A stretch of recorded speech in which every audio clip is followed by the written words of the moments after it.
Patricio Escobar, doctor honoris causa por la Universidad Nacional del Nordeste. Bueno, ¿qué significa este reconocimiento para usted, teniendo en cuenta la cercanía de los territorios? Este que lo reconoce y el otro en el que usted habita y ha estudiado tanto su lugar. Bueno, esa cercanía que es casi no solamente una integración, sino una afinidad especial, tiene un enorme peso para mí. La Argentina tuvo la enorme generosidad de darme 5 doctorados honoris causa, aparte de los que tengo en Paraguay. Y entonces este significa demasiado para mí, porque está unido a parte de mi adolescencia, mi infancia. Yo venía muchísimo a Corrientes y Resistencia. Mi padre estuvo deportado, viviendo Resistencia 2 años. Y así que nosotros, Resistencia tenía un sentido especial, su propio nombre así ya indicaba. Y aparte todo como él fue recibido acá, querido acá, creo que eso ayudó muchísimo, ¿no? Los amigos que él hizo, la gente que conoció. Entonces eso para nosotros Resistencia siempre marcaba un punto de intenso a la memoria, ¿no? Entonces significa mucho para mí eso. Tanto Resistencia como Corrientes, pero Resistencia especialmente porque acá vivía mi padre, ¿no? Y entonces muchas de las veces viniendo acá, yendo, Resistencia también era como la gran conexión, yo creo que en este momento, marcar territorios más allá de los límites de los países que tienen que ver con una geografía cultural y afectiva muy fuerte. También nosotros nos sentimos muchísimo más cerca de Resistencia, de Misiones, de Corrientes que de Buenos Aires, por ejemplo. Lo que significa dejar de desconocer los lazos que nos unen con Buenos Aires. Pero hay como una cuestión de cercanía y de como reconocerse en la manera de hablar, en las comidas. Yo puedo comer chipa acá, o puedo como sentirme así con amigos queridos. Hay como códigos de trato que difícilmente uno tenga en otro lugar y que los tiene acá. Y eso tiene que ver mucho con la micropolítica del hacer, ¿no? Y del pensar. Entonces yo acá me siento extraordinariamente bien y ergo un reconocimiento como este tiene por eso ese plus de valor, más allá de toda la importancia que tiene una academia que reconoce una carrera y tiene la generosidad de hacerlo, ¿no? Entonces, Hay por lo tanto, en esa experiencia de este territorio de Resistencia, un germen de lo que después llevó adelante como parte de su trabajo, de su lucha, de su mirada crítica respecto de los derechos humanos. ¿Qué lo movilizó sí, en eso? muy fuerte. Forma parte de mi primer paquete simbólico, imaginario y ¿por qué no? Intelectual, ¿no? Yo era muy joven cuando mi padre cuando yo venía acá, ¿verdad? Y en Corrientes me hospedaba en la casa de los Livieres. También tenía los Ayach, Alfredo Vara, mucha gente amiga, y acá parientes de mi padre que eran muy humildes y los hospedaban con una generosidad de reyes. Y todo eso marcaba mucho, ¿no? ¿Qué edad tenía usted? Y yo tenía... ¿Era niño o un poco No, más? tenía 18, 19 años, 20 Claro. más o menos, y así. O sea que Entonces... eso fue un hito. Fue un hito muy fuerte que me ayudó mucho, sobre todo en ese momento también por toda la injusticia de la dictadura, el exilio del padre y todo lo demás, y ver otro mundo y sentir parte del Chaco de Corrientes, de que es como, que no quiere ser una prolongación de Paraguay porque parecería que Paraguay es lo importante, pero sí una parte de un mismo territorio, ¿verdad? Y que acá encontramos una cantidad de cuestiones que en Paraguay no, una cantidad de apoyos y una cantidad de solidaridades que en Paraguay era más difícil en ese tiempo, ¿no? Y entonces eso trama también un pensamiento basado en una cultura de la diferencia, una cultura de ver. Yo de pronto veía que muchas cosas que veía acá también encontraba en Paraguay y que acá había otro tipo de circulación de ideas, de formas de libertad que nosotros no teníamos entonces. En fin, eran tiempos que marcaban también las maneras de pensar y sentir, ¿no? ¿Cómo era ese universo o ese universo simbólico de derechos humanos que construyó a partir de esa experiencia? Para mí era muy fuerte. Yo comencé yo era secretario de la Comisión de Defensa de los Derechos Humanos de Paraguay, que la mítica Coca Lara Castro era la presidente, y luchamos por la vigencia de los derechos humanos en todos los sentidos, pero no solamente en el caso de los derechos cívicos de libertad de expresión, de circulación, sino también ya de los derechos de los pueblos indígenas, y no solamente derechos territorios, sino también territorios simbólicos y territorios de las culturas diferentes, que en ese momento no era demasiado visto. Recién hubo unos derechos de segunda, tercera generación, son los que van admitiendo los derechos culturales, que no dejan, por cierto, los primeros reconocimientos, que son los derechos básicamente a la libertad, a la vida digna, pero la vida digna va adquiriendo cada vez más un sentido de incorporar también los símbolos, las formas de imaginar el mundo, y porque muchas veces con los indígenas se les iba admitiendo territorios, consiguiendo territorio, pero con la condición de ser anexados en las misiones religiosas, lo que decía, bueno, nosotros te cuidamos, te damos, qué sé yo, pero venga tu espíritu, así te convertís al catolicismo o al protestantismo o a la religión que fuere, ¿no? Y entonces era también una lucha de trabajo por los derechos indígenas, y eso a mí me llevó a trabajar mucho con los indígenas y a involucrarme en sus mundos, y a descubrir de pronto, oye, cuando yo comencé a trabajar la historia del arte de Paraguay, decía, guay, esto no es esto tanto arte como lo otro. Claro. No sabía todavía por qué, y tenía que buscar por qué. Si uno no correspondía a determinadas notas, pero sin embargo te encontrabas con una obra, y esa obra te miraba, como dice Lacan, ¿no? Te devolvía la mirada, acá hay algo, ¿no? Y entonces eso me llevó mucho a pensar también por qué eso tenía un estatuto artístico si no se ajustaba al libreto de Occidente, y a pensar que quizá habría que recusar ese libreto desde una perspectiva que hoy llamamos de colonial, ¿verdad? Y que significaba entonces, bueno, decir, nosotros tenemos no solamente otras formas de arte, sino otras palabras, y necesitamos otros lenguajes para ampliar lo que tiene que ver la mirada sobre lo indígena, cuyo valor estético y expresivo es irrefutable, pero tiene otras pautas, y aparece y desaparece, se muestra de otra manera. Eso me llevó toda la vida. Mi corta vida estuvo ahí.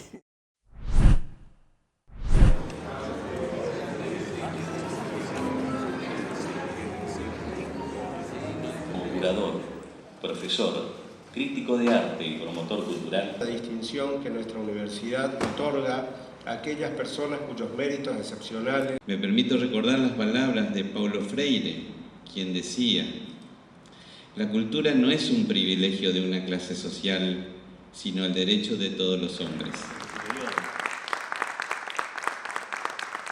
Y también el señor rector de la Universidad Nacional de Noreste hace entrega.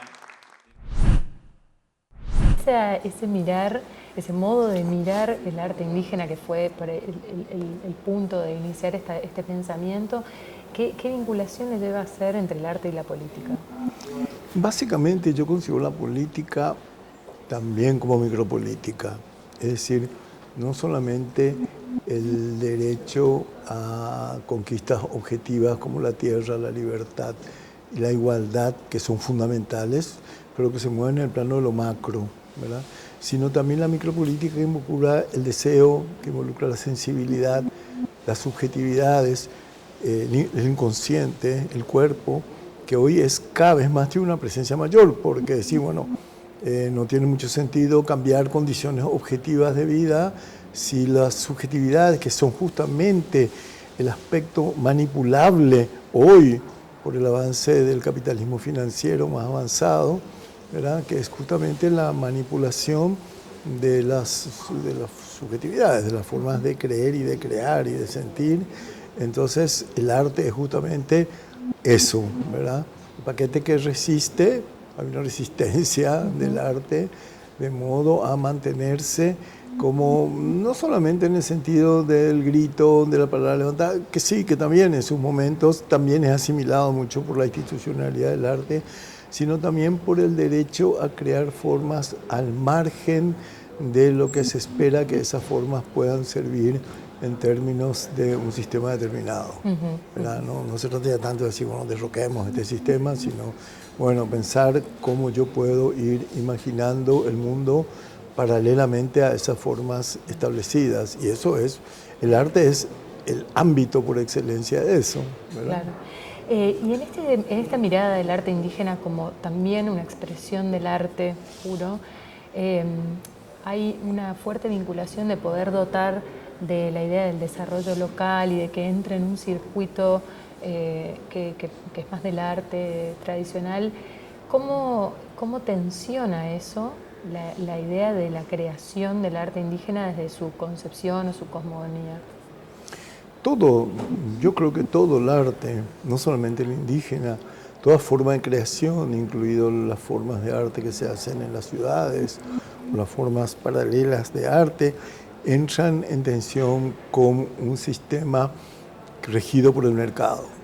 O sea, que le interesan las obras en cuanto puedan generar rentabilidad, utilidad, beneficio económico y tal. Todas formas de arte tienen un polo, por eso, creativo y un polo productivo, ¿verdad? Es decir, evidentemente la obra entra dentro de un sistema de vida en el cual se vende, entra en concursos, entra en mercados de arte, en ferias y tal. Ahora está cómo poder, en todo caso, sortear la absorción de un sistema de mercado que solamente quiere que la creación sea capital o que genere capital. Entonces, en gran parte, el arte indígena, como otras formas de arte, también ve formas de negociar, ¿verdad? Porque la institucionalidad del arte, digamos, el sistema de los mercados de arte en sentido más amplio, las galerías de arte, las ferias, las bienales, las instituciones, la academia mismo, etcétera, que significan no son sistemas homogéneos y compactos.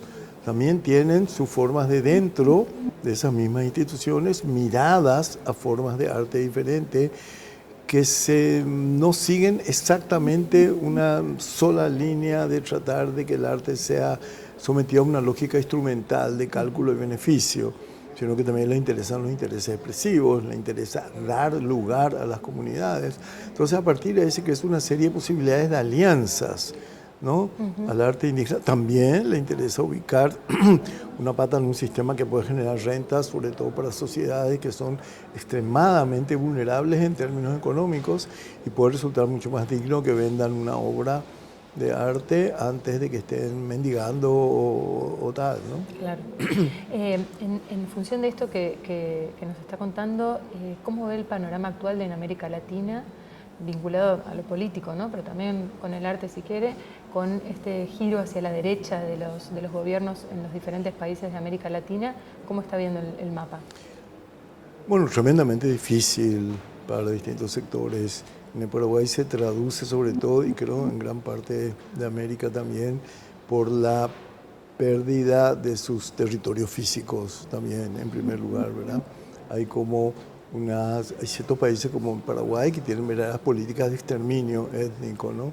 Entonces, al despojarle de sus tierras y al quitarle las posibilidades de que puedan conservar sus territorios ancestrales, y al abolir incluso una legislación que es inabolible porque es constitucional, de que las tierras ancestrales sean de propiedad de los pueblos indígenas, las que quedan, por supuesto. Claro. Nosotros reivindicar el país entero, si no sería todo el Paraguay.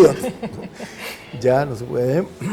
Entonces hay como una pérdida enorme de pensar el indígena como diferente. Generalmente a la derecha se caracteriza por no pensar la diferencia, ¿no? O considerar la diferencia como un enemigo, como un adversario.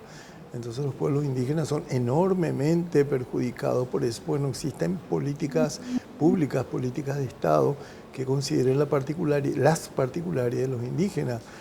Incluso a veces, aunque se habla la universidad, no hay programas adecuados a mediaciones, por indicar, le tiran a una universidad y decir que le puede entrar, entonces queda así completamente al margen de cualquier tipo de mediación, cualquier tipo de apoyo institucional, cualquier tipo de adaptación de los programas a sus propias lenguas, a sus propios mundos de sentido.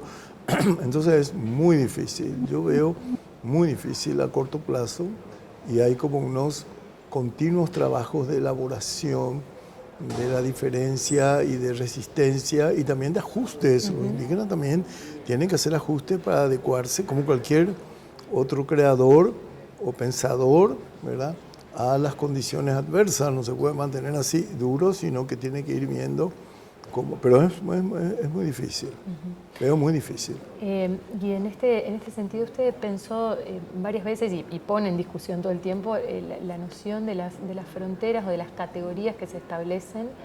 Y en esto del arte moderno, ¿qué categorías nos pone para pensar o con cuáles discute usted de esas categorías? Bueno, el arte moderno, generalmente, la modernidad surge con la colonización, ¿verdad?, con la creación el intento de que las categorías universales, o sea, se vuelven universales las categorías con que un occidente se piensa, se comprende y se reproduce a sí misma. Entonces esas categorías o esos conceptos que son válidos para explicar un momento de la historia, en el caso del arte pongamos 200 años o 300, ponerle, desde el siglo del Renacimiento o más hasta el día de hoy, entonces vulnem urbi et orbi, categorías de vigencia universal, y quien no entra en esa categoría, no, esto no es arte, etcétera, ¿no? Entonces justamente la idea es como discutir la fijeza y la universalidad, que es generalmente logocéntrica y es colonialista, y eso no tiene que ver también con posiciones de pensadores europeos. Hay toda una línea de pensadores aliados, vamos a decir así, con la causa de la diferencia, que ya comienzan con Nietzsche, que siguen por supuesto con, en adelante con Derrida, con Lacan, hay una larga línea de Deleuze y Guattari, que piensan diferente, que es una filosofía de la diferencia luego, y que no admiten que el esquema, el régimen logocéntrico tenga valor universal, y si no trae. Y eso también que permite que el arte latinoamericano, no solamente indígena, la creación sea pensado por sus propios valores y no comparado como pariente pobre o como que nunca va a poder llegar a reflejar la verdad y los valores de un arte que no está integrado a su historia, no está integrado a su vida, a su experiencia, ¿no? Claro. Muchísimas gracias, Ticio. Es un gran gusto, muchas gracias. Muy inteligente tu pregunta. Gracias.